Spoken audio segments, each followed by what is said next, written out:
Welcome to This Explainer. Today, we're doing something a little bit different, and honestly, I find it incredibly fascinating.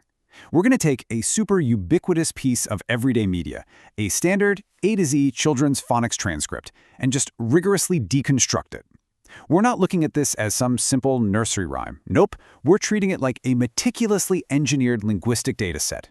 Because honestly, when you strip away the melody and look purely at the text, this incredibly structured, highly calculated system of data delivery totally reveals itself. Okay, let's quickly glance at the agenda to see exactly how we'll break down the structural engine of this text.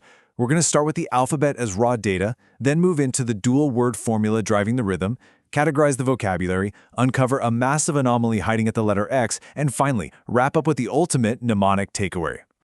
Starting off with Section 1, the alphabet as data. We're shifting our perspective from a preschool tune to a data set designed for absolute maximum cognitive retention.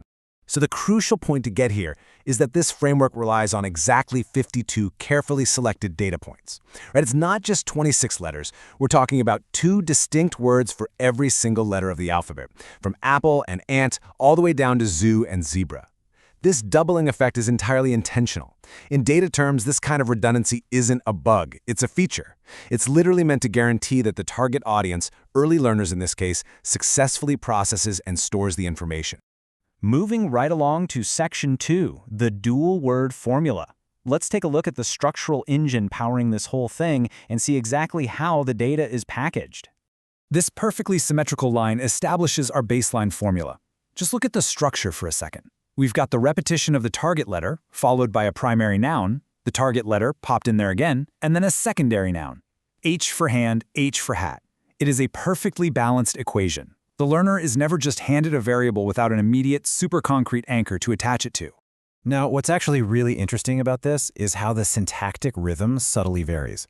Think about it. If the exact same comma-separated structure was used 26 times in a row, cognitive fatigue would absolutely set in. The brain just tunes out pure monotony. So the text introduces a subtle variation.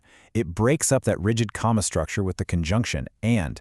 We see this pop up specifically for letters like C, E, G, I, M, Q, S, W, and Y. So instead of just a pause, the text gives us C for cat and C for cup, or E for egg and E for elephant. It essentially acts as a rhythmic speed bump. It slightly alters the cadence just enough to keep the listener's ear locked onto the data stream. All right, into Section 3, categorizing the vocabulary. Now that we've nailed down the formula and those rhythmic variations, let's take a macro view of the actual vocabulary. If you literally only have 52 slots to teach foundational language, what concepts get priority? Well, by mapping out those 52 words, we can clearly spot a massive developmental bias toward tangible, physical things over abstract concepts. Out of our 52 data points, everyday objects lead the pack at 18 items, which is closely followed by animals at 15. Nature and elements take up 12 slots, while people and body parts round out the whole data set with 7. The priority here is strictly visual and tangible. You're not going to find any abstract concepts like justice or time here. Everything selected is something you can point to in a room, find out in a yard, or instantly recognize in a picture book. This breakdown really highlights the specific, highly visual terms utilized throughout the dataset. From the ocean to the umbrella, from the quail to the king, the text makes sure the learner can instantly visualize every single data point. You get things like J for juice, J for jar, stuff a child interacts with literally every day. It's honestly a masterclass in audience-appropriate data selection. So we've seen the rules, we've mapped the data, and we've analyzed the vocabulary. But to really test the strength of any system, you have to ask a vital question. What happens when that system hits a fundamental linguistic roadblock? That brings us to Section 4, the letter X anomaly.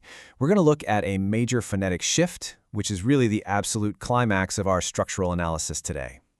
And this brilliantly illustrates the narrative twist of this entire dataset. On the left side, you've got the standard rule application that has governed the entire text up to this exact point. The target letter dictates the starting sound of the word. You know, A for apple, A for ant. But look over at the right side. When the text hits the letter X, we suddenly get X for box, X for fox. X is the one and only moment in the entire source material where the phonetic rule just completely abandons the starting sound and shifts to the ending sound. The letter X basically becomes the absolute rebel of the dataset. Why? Well, because the English language severely lacks accessible, tangible nouns that actually begin with the true phonetic x sound of X. I mean, words like xylophone actually sound like a Z, which totally ruins the phonics lesson. So, the text proves that even the most meticulously engineered formulas have to creatively adapt when they face the quirks of the English language. It purposely bends its own rule to save the phonetic integrity of the lesson as a whole. Finally, we arrive at Section 5, the mnemonic takeaway. Let's zoom out for the bigger picture. Why does this dual-word pattern-breaking structure actually matter for foundational learning? When we take a step back, we're seeing a highly effective cognitive framework in action. Step 1, you introduce the variable phonetically, B4. Step 2, you provide a highly familiar, tangible anchor, BAT. And step 3, you reinforce it immediately with a secondary example, B for ball. It is a closed loop of continuous reinforcement that builds neural pathways incredibly fast. The ultimate takeaway from our explainer today is how this text just masterfully balances expectation with surprise. The strict repetition of the dual-word engine builds this really comfortable baseline, allowing the learner to sort of anticipate what's coming next. But then, that sudden anomaly, like shifting the syntax with an and, or just completely flipping the phonetic rule at the letter X, it forces the brain to wake up and pay attention right when fatigue threatens to set in. I'm going to leave you with this provocative thought. We just uncovered a complex, rule-bending dataset hiding in plain sight inside a completely standard A to Z transcript. It really makes you wonder, the next time you encounter a seemingly simple, repetitive pattern in media or design, ask yourself, what exactly is the rule here? And more importantly, where is the deliberate anomaly designed to keep me hooked? Thank you so much for exploring this dataset with me today.